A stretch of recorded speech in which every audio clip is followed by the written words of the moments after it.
Shalom, my friends.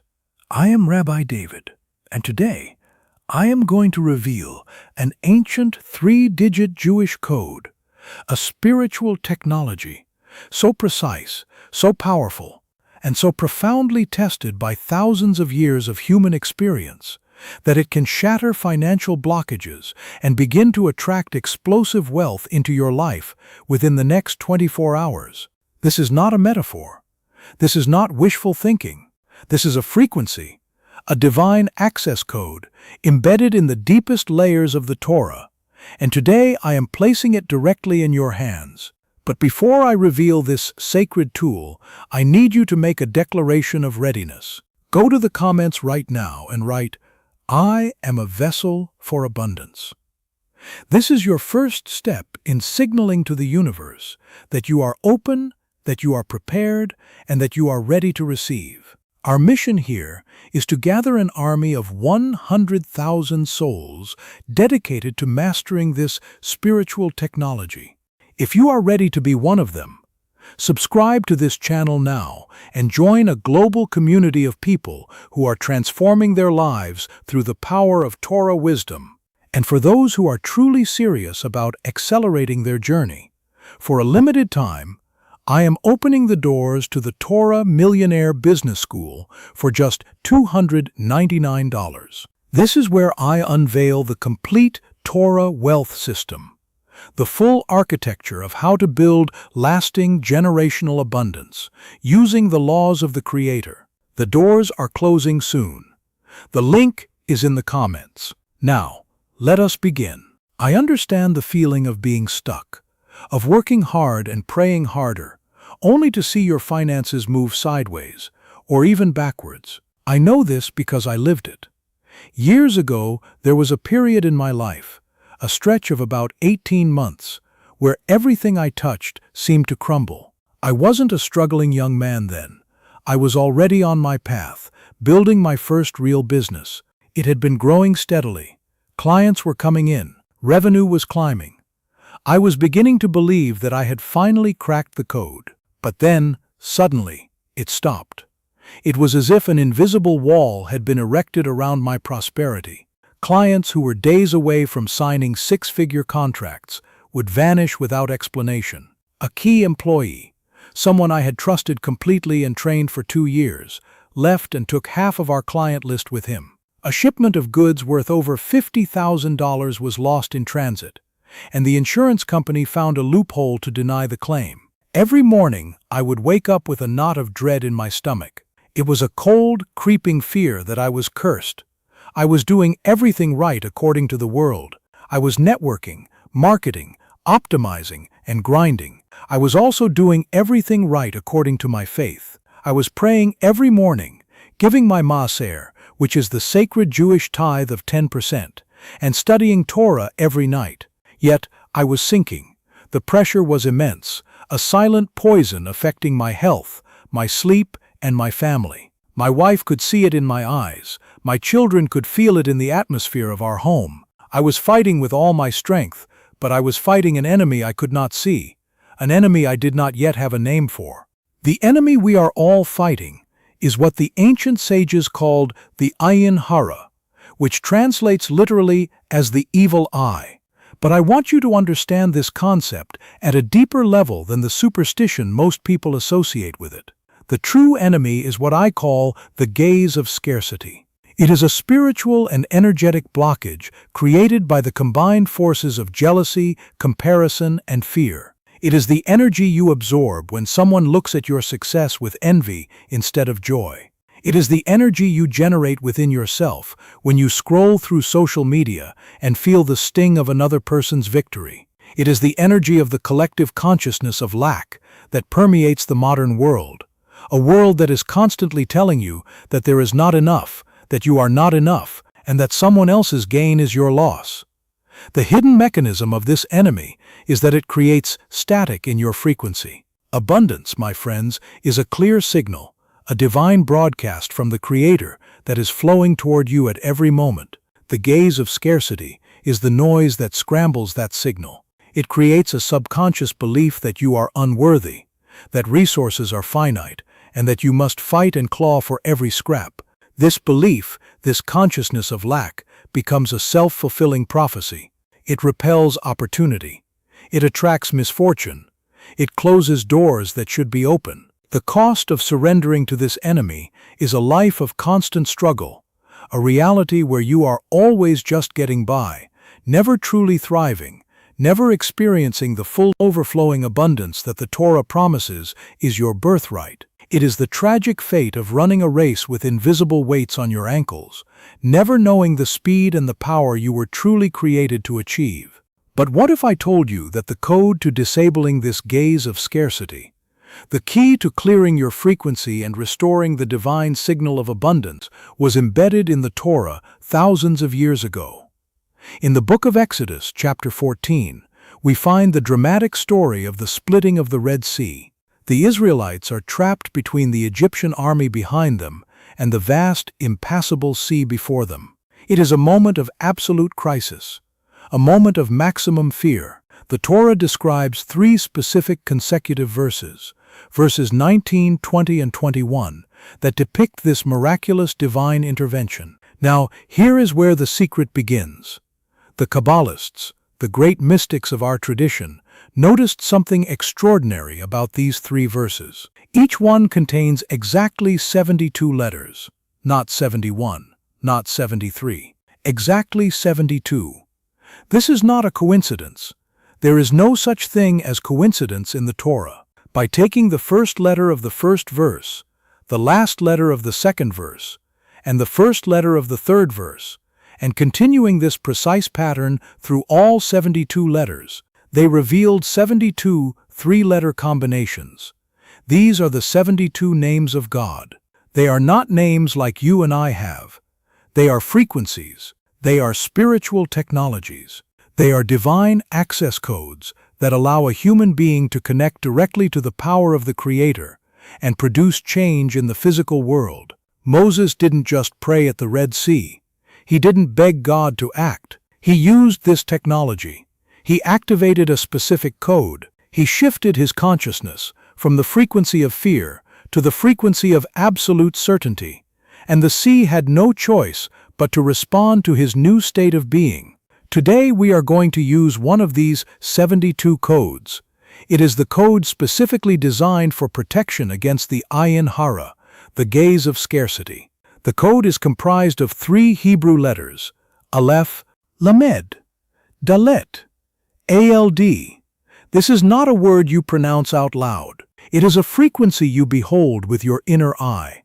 It is a spiritual antidote to the poison of envy and lack, and it has been used by Kabbalists and Torah scholars for over 2,000 years to protect their wealth and clear the path for divine abundance. That night, sitting in my office, surrounded by unpaid bills and threatening letters, I felt I had nothing left to lose. I had been studying the Zohar, the foundational text of Kabbalah, and I came across the section detailing the 72 names. I found the code Aleph, Lamed, Dalet. I wrote the 3 Hebrew letters on a small piece of paper. I closed my eyes. I didn't beg God for help. I didn't plead for my circumstances to change. I simply stared at the letters in my mind's eye and allowed their frequency to wash over me. I visualized their white-hot light burning away the gray fog of anxiety and fear that had surrounded me for 18 months. I meditated on this for about 20 minutes. At first, nothing happened externally, but internally, a profound shift occurred. The knot of dread in my stomach didn't just loosen, it dissolved completely. It was replaced by a quiet, unshakable certainty, a feeling of absolute peace that I had not felt in almost 2 years. The next morning, I woke up before my alarm. The fear was gone. I felt light. I felt clear. I went to my office and did something I had been avoiding for weeks out of shame. I called the client who had vanished. He answered immediately. "David," he said, "I am so sorry. I had a serious family emergency. I was going to call you today. Let's move forward with the contract." That one contract worth $150,000 was the first domino. Within 48 hours, another client who had left called back, apologizing and asking to return. Within a week, the shipping company called to say they had miraculously located the lost shipment in a warehouse in another city. Within 3 months, my business had recovered all of its losses and doubled its previous year's revenue. I had not changed my marketing strategy. I had not hired a new consultant. I had changed my frequency. I had cleared the static. I had used the code. Now let me give you the practical application. I call it the 3-digit wealth code protocol. It is a 3-step process that you must follow with precision. Beginning tonight, step 1 is the inscription. Tonight, before you go to sleep, you will take a small piece of paper and a pen. You will write the 3 Hebrew letters of the code, from right to left, as Hebrew is written. You will write Aleph, then Lamed, then Dalet. You do not need to be an artist. You do not need to be a scholar. The intention behind the act is what activates the power. This act of writing is an act of creation, a physical declaration of your intent to connect with this divine frequency. This paper is now a sacred object. It is your personal antenna, tuned to the divine broadcast of abundance. Step 2 is the gaze meditation. You will place this paper on your nightstand for 10 minutes before you sleep tonight, and for 10 minutes as soon as you wake up tomorrow morning. You will sit up straight, hold the paper in your hands, and simply gaze at the letters. You are not praying to the letters. You are not asking them for anything. You are allowing their frequency to enter your consciousness and do its work. Visualize the letters as being formed from brilliant, white-hot light. See this light expanding outward from the letters and forming a luminous shield of divine energy around your entire body, your home, and your finances. See this light dissolving any dark, murky energy of fear, envy, or lack that has attached itself to you. This is not positive thinking. This is spiritual sanitation. You are cleaning your energetic field the same way you would clean your physical body. Step 3 is the wallet activation. After your morning meditation, you will take this piece of paper, fold it carefully, and place it in your wallet, next to your money and your credit cards. Why? Because this activates the code in the physical realm of your finances. Every time you open your wallet to spend money or receive money, you will see this code. You will be reminded that your wealth is now under divine protection. You are declaring, in the physical world, that your money is no longer subject to the chaotic energies of the Ayin Hara, but is now aligned with the sacred, abundant order of the Creator. Now, let me tell you about a student of mine, Michael. Michael was a real estate agent in a brutally competitive market. For 6 consecutive months, he had not closed a single deal. He was weeks away from having to sell his own home to cover his debts. He was drowning in the gaze of scarcity. He implemented this protocol on a Monday night. On Wednesday morning, just 36 hours later, he received a call from a client who had rejected an offer 3 months prior. The client said they had a change of heart and wanted to accept the original offer. That one commission was $42,000. Within 30 days, Michael closed 3 more deals, earning over $120,000 and having the single best month of his entire career. He didn't change his sales script. He didn't get a new marketing plan. He changed his spiritual signature. Let me tell you about Sarah. Sarah was a freelance graphic designer who had been charging $35 an hour for 5 years, afraid to raise her rates because she was terrified of losing clients. She was trapped in the gaze of scarcity, convinced that her clients would leave if she asked for what she was worth. She implemented the protocol.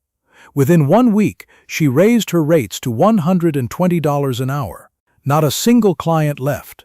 In fact, 3 new clients found her that same month, each of them paying her new rate without question. Within 90 days, her monthly income had tripled from $4,200 to over $14,000. She didn't become a better designer. She became a clearer vessel. And let me tell you about David, a small business owner who had been in a legal dispute with a former partner for 2 years. The dispute was draining him financially, emotionally, and spiritually. It was the ultimate manifestation of the gaze of scarcity. 2 people fighting over a finite pie. He implemented the protocol. Within 2 weeks, his former partner's attorney called with a settlement offer that was more generous than anything David's own attorney had expected. The dispute was resolved. The drain was closed. Within 6 months, freed from that burden, David's business grew by 40%.